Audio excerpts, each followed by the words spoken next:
السلام علیکم دوستو، امید ہے خیریت سے ہوگے۔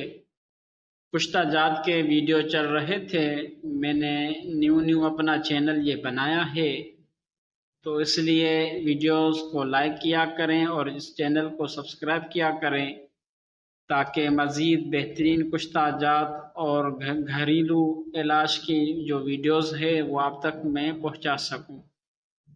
اس چینل کے شروع کرنے کا مقصد بھی یہی تھا کہ کشتہ جات کیسے بنائے جاتے ہیں اور اس کے کیا کیا فوائد وغیرہ ہوتے ہیں۔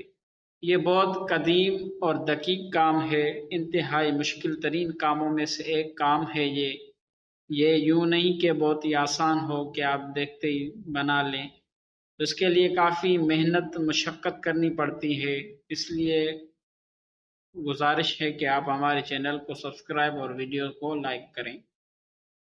آج اس ویڈیو میں کشتہ بیضہ مرغ بنایا جا رہا ہے، وہ بھی پریکٹیکل کے ساتھ، جو جملہ کمزوریوں میں مفید ہے۔ کئی بیماریوں میں یہ استعمال کیا جاتا ہے، بشرطے کہ صحیح تیار کیا گیا ہو، کامل کشتہ ہو۔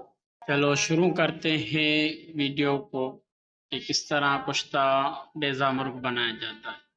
سب سے پہلے دیسی جو مرغے ہوتے ہیں، دیسی مرغیاں کے جو انڈے ہوتے ہیں وہ لینے ہیں اور ان کو اچھے طریقے سے پانی میں ایک بار ابال لیں تاکہ کوئی گندگی مٹی وغیرہ ہے وہ بالکل نکل جائے اور جراثیم سے بالکل پاک صاف ہو جائے۔ میں نے یہ چھلکے لیے ہیں اور ان کے اندر کی جو جھیلی ہوتی ہے جو اندر کی وہ میں نے نکال لیا۔ اس کے بعد میں اس کو ترازو پہ تول رہا ہوں، تقریباً 26 سے 27 گرام نکلا۔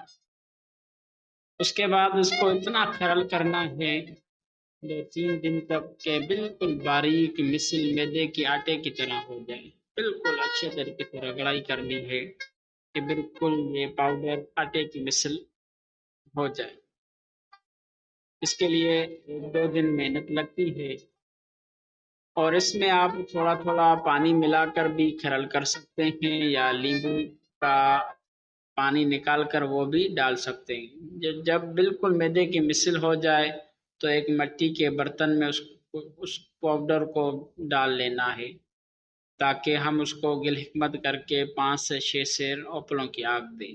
یہاں پر آپ دیکھ سکتے ہیں میں نے اس کے اوپر مٹی وغیرہ چڑھا لی، گل حکمت کیا تھا اور اس کو میں اوپلوں کی آگ دے رہا ہوں۔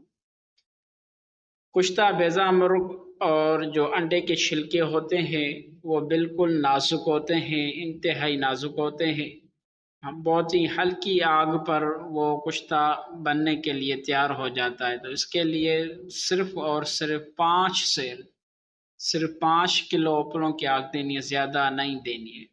اس طرح جو ہے کشتہ جو بیضہ مرغ ہے وہ بالکل تیار ہو جائے گا، لیکن 5 سے 6 مرتبہ لگاتار آپ کو گل حکمت کر کے اور رگڑائی کر کے آپ کو اس طرح آگیں دینی ہے۔ پہلی آگ دیں 5 سیر کی، پھر دوسری، پھر تیسری، پھر چوتھی، پھر 5ویں، اس طرح اس کو آگے دینی ہے تاکہ بہترین اور اعلیٰ کشتہ تیار ہو۔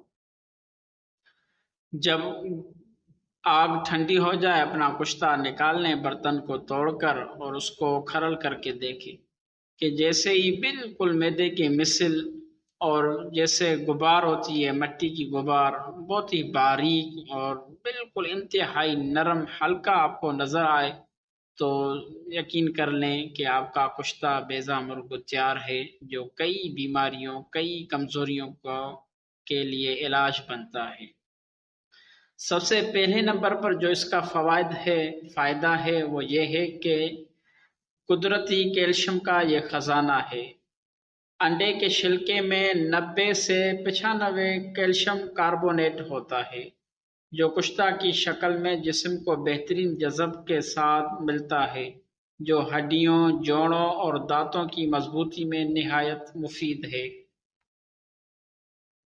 دوسرے نمبر پر جو اس کا فائدہ ہے وہ یہ ہے کہ معدے کی تیزابیت میں فوری آرام۔ اس کی قلیل خاصیت معدے کی تیزاب کو نیوٹرل کرتی ہے، یعنی جلن، سینے کی تپش، بد ہضمی اور السر میں مفید ہے۔ تیسرا اس کا فائدہ یہ ہے کہ خواتین کے لیے خاص طور پر فائدہ مند ہے، یعنی کثرت حیض یا رحم کی کمزوری کے امراض میں دیگر قابض ادویہ کے ساتھ مؤثر کیلشیم کی کمی دور کر کے جسمانی طاقت بحال کرتا ہے۔ چوتھے نمبر پر اس کا فائدہ دماغی قوت اور اعصابی نظام میں بہتری لاتا ہے۔ بلغمی مزاج والوں کے لیے مفید، دماغی دھند، نسیان، کمزوری وغیرہ میں استعمال ہوتا ہے۔ پانچواں نمبر پر جو اس کا فائدہ ہے وہ یہ ہے کہ بچوں، بوڑھوں، حاملہ خواتین کے لیے مفید۔ دودھ، شہد یا چینی کے ساتھ دیا جائے تو کمزوری، نقاہت اور بڑھاپے میں طاقت دیتا ہے۔ Thanks for watching.